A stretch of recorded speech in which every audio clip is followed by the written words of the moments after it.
Celebrate the 163rd birth anniversary of the famous poet Rabindranath Tagore. I think all of you know about him more or less. Do you know who wrote our national anthem? Students, who? Yes. Do you know any other country's name? Who's? Bangladesh. Only know. Today we will start our program with, and I request our director admin sir, academic sir to come,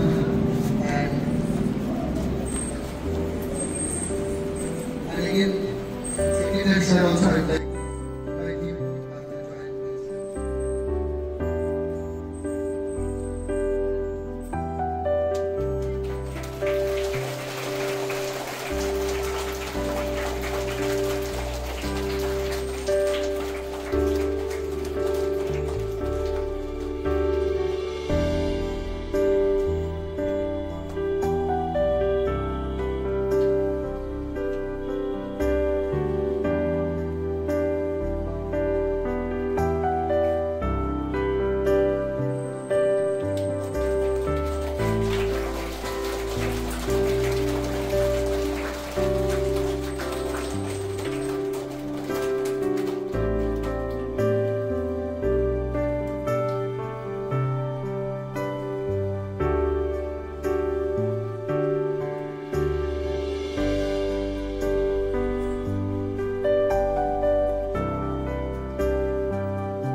request our academic director sir to say something on this special episode.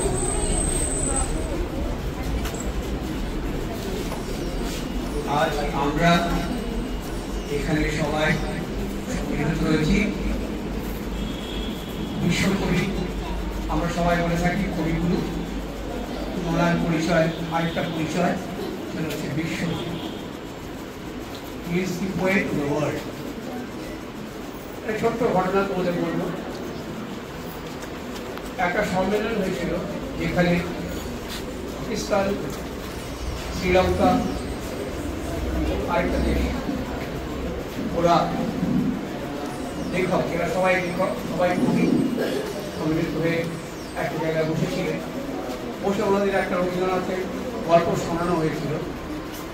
তখন পাকিস্তানের যিনি ছিলেন লেখক কবি, উনি বললেন যদি সংবিধান করে কোনো রকমে যদি কোনো রকমে আমরা রবীন্দ্রনাথকে আমাদের নাগরিক হিসেবে পরিচয় দিতে পারি তাহলে আমরা গর্বিত হব।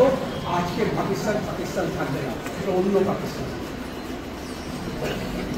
শ্রীলঙ্কাও বলেছিল আমরা কবিগুরু রবীন্দ্রনাথের রচনার উপর নির্ভর করে ওনার সাথে কিছুটা নকল করে আমরা আমাদের জাতির খামো করি। তাতে বোঝা যায় বিশ্বে ওনার কি স্থান ছিল। 1861 সালে উনি জন্ম করেন। 1941 সালে 22 শ্রাবণ ওনার মৃত্যু। 1913 সালে উনি নোবেল প্রাইজ পেয়েছিলেন। তোমাদের মধ্যে অনেক প্রতিভা লুকিয়ে আছে, শুধু তোমরা সেটাকে চর্চা করতে চেষ্টা করো। তাহলে দেখবে তোমাদের যা প্রশ্ন আছে সব বলে চলে। আমরা আছি তোমাদের সব রকম সাহায্য করতে। আমরা চাই তোমার যা প্রতিভা আছে লিখতে পারো, লেখো, কবিতা লেখো, যা লিখতে পারো। কে জানে ভবিষ্যতে তোমাদের মধ্যে লুকিয়ে আছে আরেক রবীন্দ্রনাথ। তাই তোমাদের এইটা বলে আমি আজকে এখানে বিরাম দিলাম। আশা করি তোমরা চেষ্টা করে যাবে, ছোটখাটো যা পারো কেন কেউ জানে না তোমরা বড় লেখা। আমাদের দেশের গৌরব হবে, আমাদের দেশের সম্মান হবে, তোমাদেরই নাম লিখে রাখবে। তোমরা হয়তো সুপার বিশ্বগুরু। তাই তো রাখছি, বিরাম।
এখানে উপস্থিত সকল শ্রদ্ধেয় ব্যক্তিকে আমি জানাই আমার বিনম্র চিত্তে সশস্ত্র প্রণাম এবং আমার সকল শিক্ষাকর্মী বন্ধুদের জানাই আমার ভালোবাসা ও আমার স্নেহের প্রিয় ছাত্রছাত্রীদের আমার আন্তরিক ভালোবাসা শুভেচ্ছা জানিয়ে আজ কবিগুরু রবীন্দ্রনাথ ঠাকুরের 163তম জন্মদিন উপলক্ষে আমি কিছু বলতে চাই।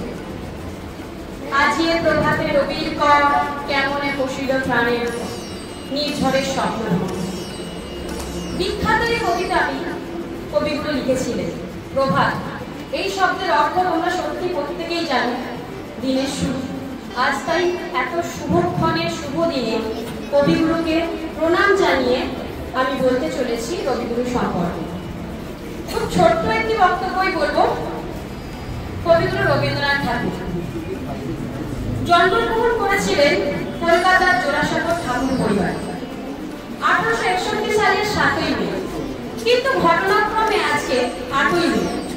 যেহেতু আমরা বাঙালি এবং কবিগুরুও বাঙালি, তাই বাঙালি রীতি অনুযায়ী আমরা 25শে বৈশাখ দিনটিকে পালন করি। তাই আজ 25শে বৈশাখ সেইভাবেই আমরা কবিগুরুর জন্মশতবার্ষিকী পালন করছি। কবিগুরু তিনি কোনোদিন প্রথাগত শিক্ষায় বিশ্বাসী ছিলেন না। তিনি বাড়িতে গৃহশিক্ষক লিখে ওনার শিক্ষা জীবন শেষ করেছিলেন। কবিগুরু তিনি একাধারে শুধু কবি নন, আমরা হয়তো বলি বিশ্বকবি, কবিগুরু, কিন্তু তিনি শুধু কবিতা লেখেননি। এইটুকু লেখেই কিন্তু তিনি ক্ষান্ত থাকেননি। তিনি লিখেছেন গান, কাব্য এবং উপন্যাস। একাধারে তিনি নাট্যকার, ঔপন্যাসিক, সাহিত্যিক, এমনকি ছন্দ তিনি লিখেছেন। কবিগুরু রবীন্দ্রনাথ ঠাকুর তিনি কিন্তু ছবিও এঁকেছেন, সেই দিকেও কিন্তু তার কোনো ত্রুটি ছিল না। উনি একাধারে অনন্য, অদ্বিতীয়, এক এবং অদ্বিতীয়। কবিগুরু রবীন্দ্রনাথ ঠাকুর আমাদের জাতীয় সঙ্গীত তিনি লিখেছেন এবং অন্য দেশের বাংলাদেশ, সেই দেশেরও কিন্তু তিনি লিখেছেন। কবিগুরু রবীন্দ্রনাথ ঠাকুরকে আমরা প্রত্যেকের বইয়ের পাতায় বাংলা সাহিত্যে পড়েই থাকি এবং ওনার জীবনী সম্পর্কে আমরা প্রত্যেকেই অল্প বিস্তার জানি। কবিগুরু 14তম সন্তান ছিলেন। জোড়াসাঁকোর ঠাকুর পরিবারের নাম তিনি সত্যিই উজ্জ্বল করেছিলেন।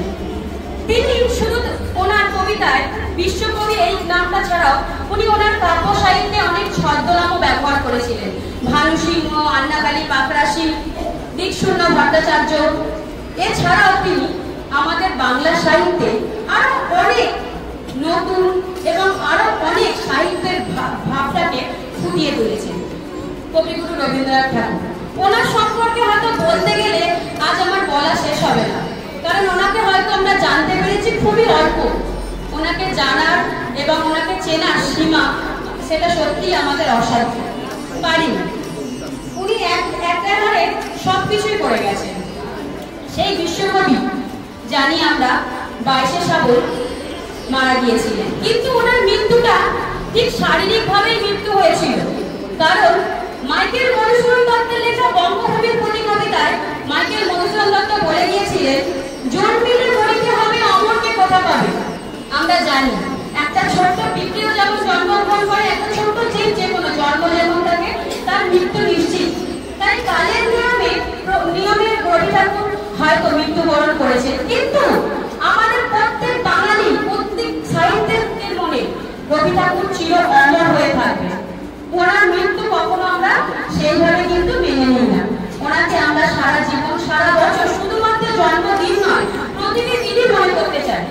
তাই আরো একবার কবিগুরু প্রতিকৃতিতে আমরা প্রণাম জানিয়ে প্রত্যেকে এই ছোট্ট বক্তব্য আমি শেষ করি।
Thank you.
My name is Alicia, and today we are going to present our speech on Rabindranath Tagore. We hope that we will be able to convey our thoughts to you. Our great social reformer, educator and musician, Rabindranath Tagore was an exceptional person and played a pivotal role in the Indian culture renaissance. Although many notable contributions were made by him, his priority was poetry over anything else. His major contributions were to the field of literature as a novelist, short story writer, lyricist, literary lyricist, essayist, philosopher, journalist, and much more. In the field of poetry, his dedication and admiration were strong. In his great words, Rabindranath Tagore said, "I have it, it is true. Engaged myself in a series of activities, but the innermost me is not to be found in any of these. At the end of the journey, I can see a little more clearly the org of my life. Looking back, the only thing of which I feel certain is that I am a poet. Rabindranath Tagore is someone we all can look up to for inspiration. For his great things all through his life that made me the great Rabindranath Tagore we know today. Thank you."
নমস্কার।